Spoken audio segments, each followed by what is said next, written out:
Hi everyone, it is Krista from Krista's Quilting Services, and I am here with our week 2 videos in the design along. Week 2 has a 4-part instructional series. The first 2 parts are breaking down the math and assembly for the individual blocks that you might have designed. And the 3rd and 4th parts in that series go over figuring out the fabric requirements that you will need for the quilt that you designed. I also have a couple of bonus videos included. One is an intro video to the whole week 2 set, and the other goes over a few terms and shows what those actually look like with fabric. Let's talk about blocks that are a little bit larger and maybe worked out in thirds.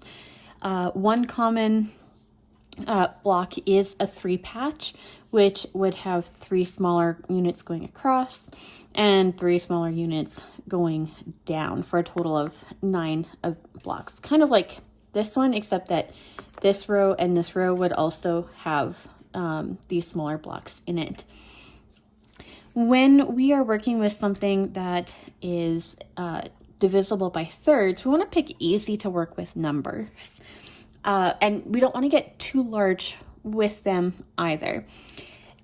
It's easy for a block like this to become very large and then start to kind of get out of control a little bit. So common size would be something like 3, 6, and 9-inch parts. If you wanted to go smaller, you could also work in 2, 4, and 6-inch sections. And this middle number, sometimes you want 2/3 of your block taken up, and I'll show you what that looks like. Here we go. So a unit or a block like this is taking up 2/3 of the larger block, and then these take up 1/3, and then this takes up another 1/3 by 3. Another one that you could go if you wanted something a little bit bigger would be 4, 8, and 12 inches. So your final block would be 12 inches, or in this case, you would have a full 12-inch block. This would be an 8-inch block, and these smaller pieces would be 4 inches. Likely the most common size that you are going to end up working with is going to be this set right here, everything in 3, 6, and 9-inch units. And that's what I'm going to do the math on for everything here. I might do it for one more number set as well, just so that way you can see how that would work out. So with this one here, I have 3 strips, 3 long rectangles that are covering an entire block. So if I'm breaking down my block into these sections, they are going to be each 9 divided by 3 is 3. So 3-inch sections for each one. And if this is the first video that you're watching, if you're watching part 2, because you know it deals with the larger blocks and not the smaller ones, then we also have to add in, when we're counting our cutting sizes, a 1/2 inch for your seam allowance. So if I want to know how wide I actually need to cut my fabric for these pieces, I'm going to add a 1/2 inch to each of them. So each strip will be 3.5 inches.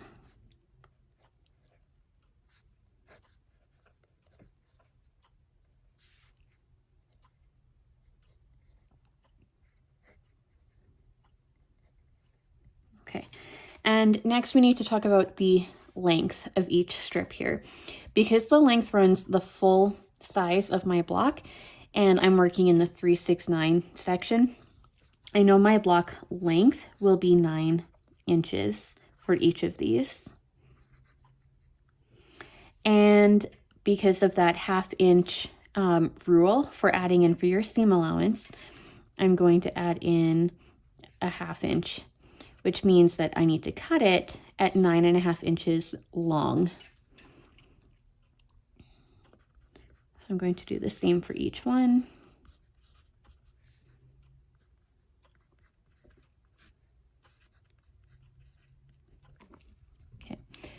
If you want a little bit more information about adding in that 1/4 inch seam allowance, I do go more in depth in it on the part 1 video with the smaller squares.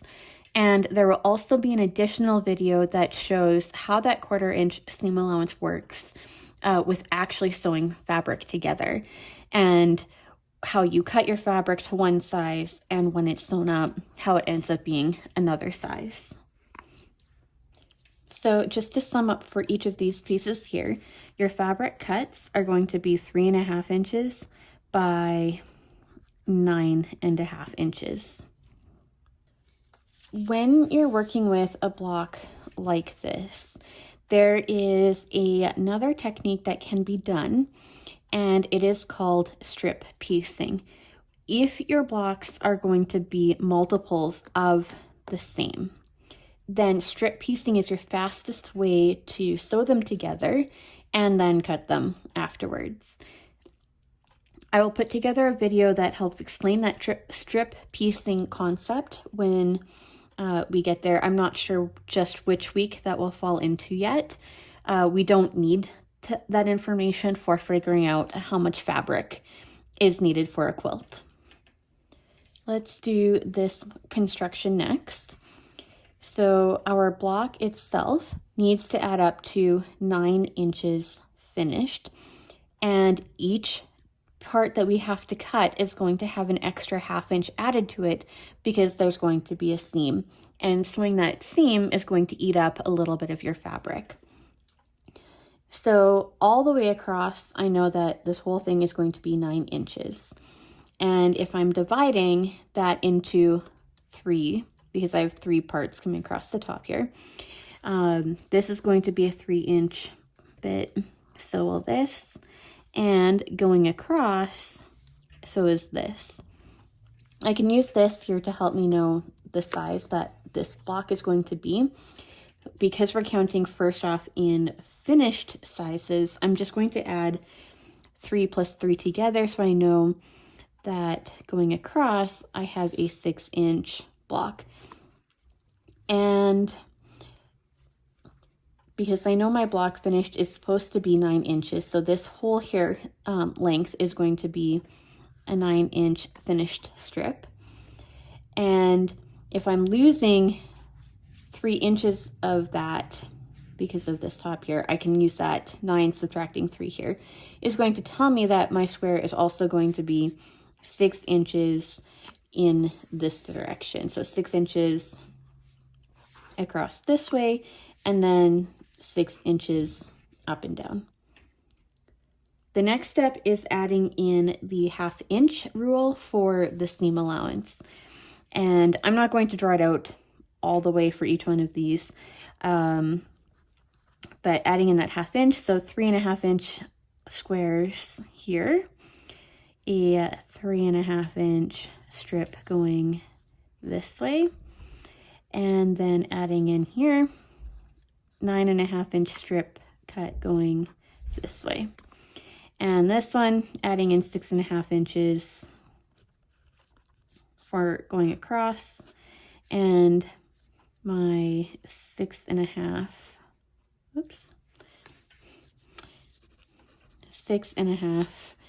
inches going up and down here. Let's talk about how this particular block would best be assembled. The general rule is that you want to start with the smallest pieces first. So these 2 squares are my smallest pieces, and they can be joined down that center first. Once that's finished, they're going to become one larger unit, and that unit is going to now be the same width as my square here. So I'm going to join now on a seam for this side. once this is all being combined into one unit, it's now going to be the same height as my long rectangle is here. So this rectangle is then going to be added on last. So basically you start wherever your smallest seam will be first, and then the next size of your seam goes together, and then finally your longest seam when you're piecing that block together. This next block is very similar to the first one that we did, except that the center block is subdivided into 3 smaller blocks. So these blocks being the smallest that they are, a third in both directions, I know that it's going to be a 3-inch block. And because my block has been divided into thirds going across this way, I know that my distance across here is also going to be 3 inches. So our finished block size, just that reminder, is going to be 9 inches. And when we divide 9 into thirds, we're dividing by 3. So 3 sets, 3, 6, and 9 altogether. With this, nothing is taking away from the full length of my block. So I know that 9 inches for the long way is how it's going to finish. And with this one, then we have that same rule, add your 1/2 inch to get the size you're going to actually cut your fabric at. And the other blocks that we've done have all been settled in at a 9-inch block.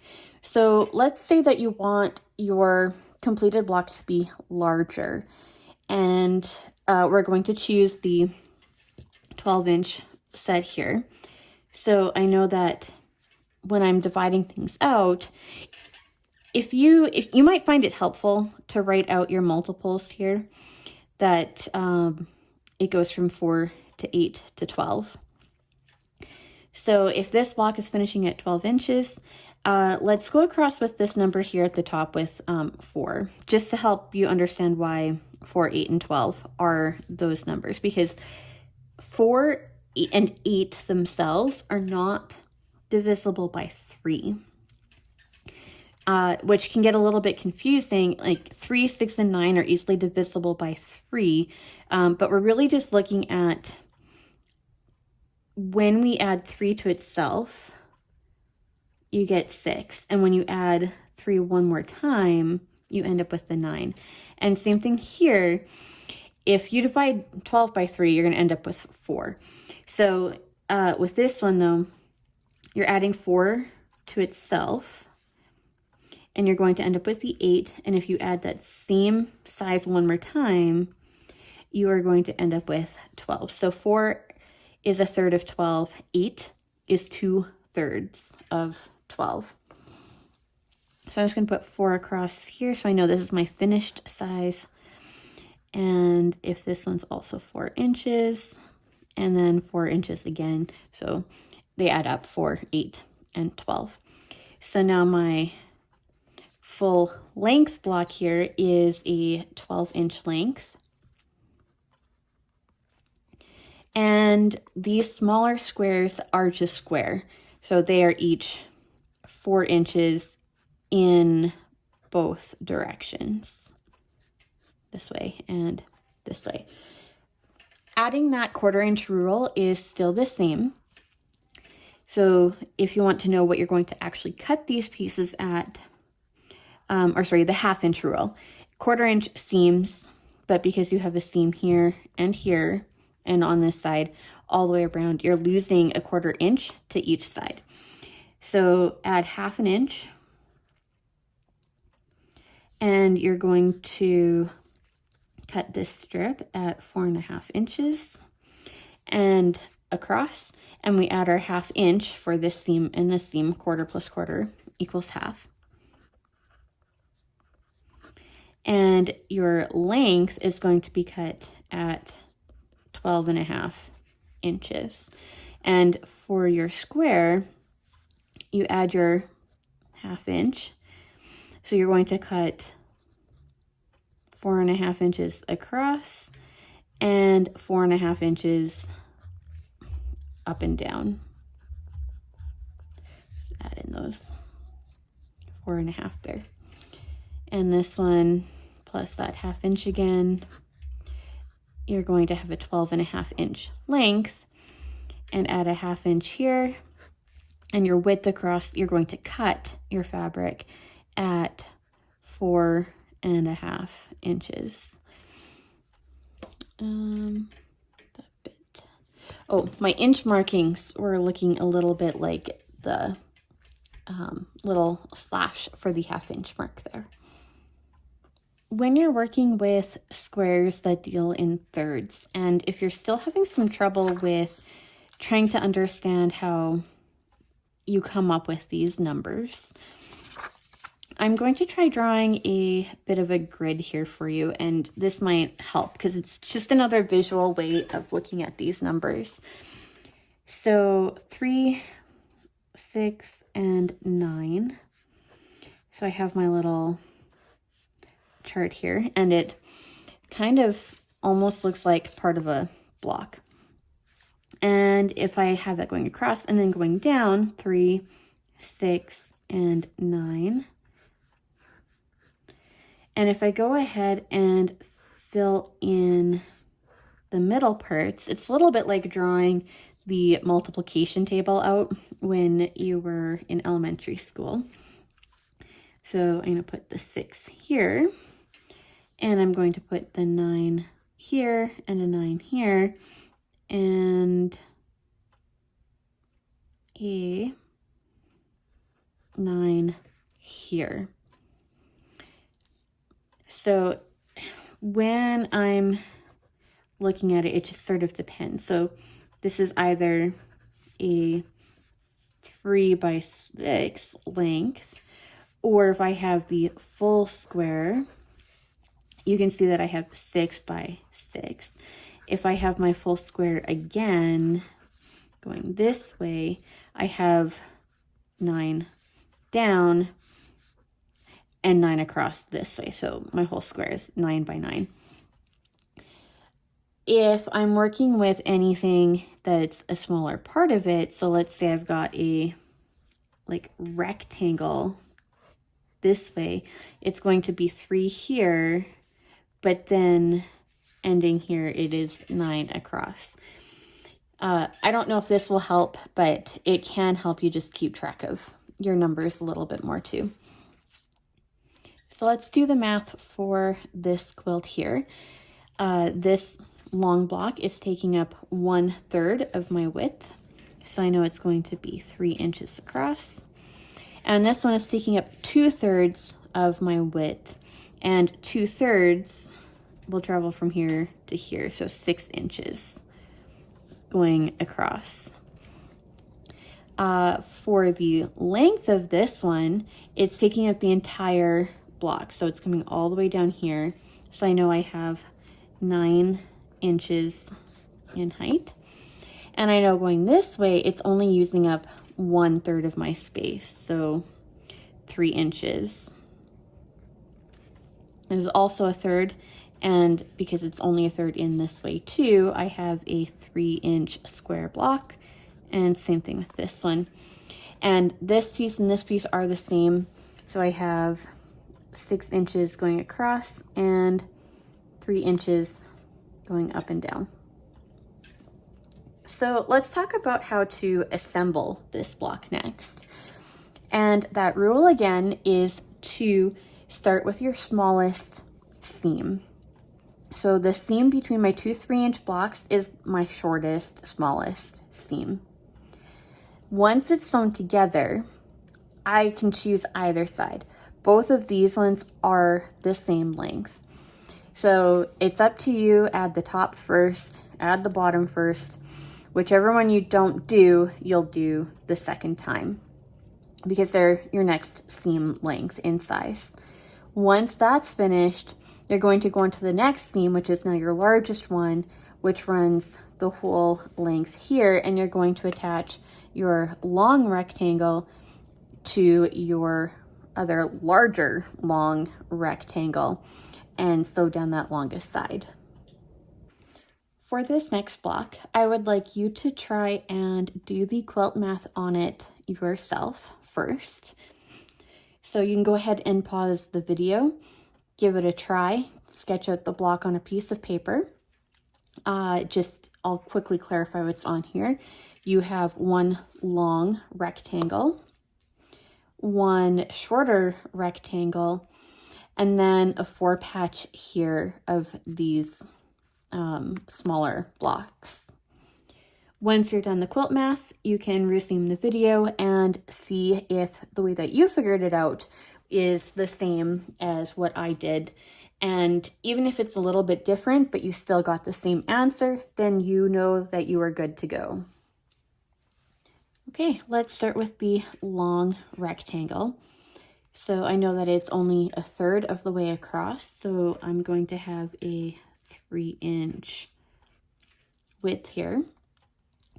And remember that when we first find out these measurements, it's in the finished size. So if you forgot to add your 1/2 inch, adding that rule of add a 1/2 inch for your seam allowance, then you'll want to go ahead and quickly do that for each of these. If you miss that when you cut your fabric pieces are not going to work out when you sew them together. And next is length, which is 9 inches, the full length of my square. And now I've got this part here, which is 2/3. And using my chart, I know that 2/3 across is going to be 6 inches. And I know it's just that 1/3 going down. And so this is going to be 3 inches that way. And each of these is a third themselves in both directions. So I just have a 3-inch square block happening. And the next part is adding in that 1/2 inch rule for your seam allowance. So 3.5 inches to cut, 9.5 inches to cut, 6.5 inches,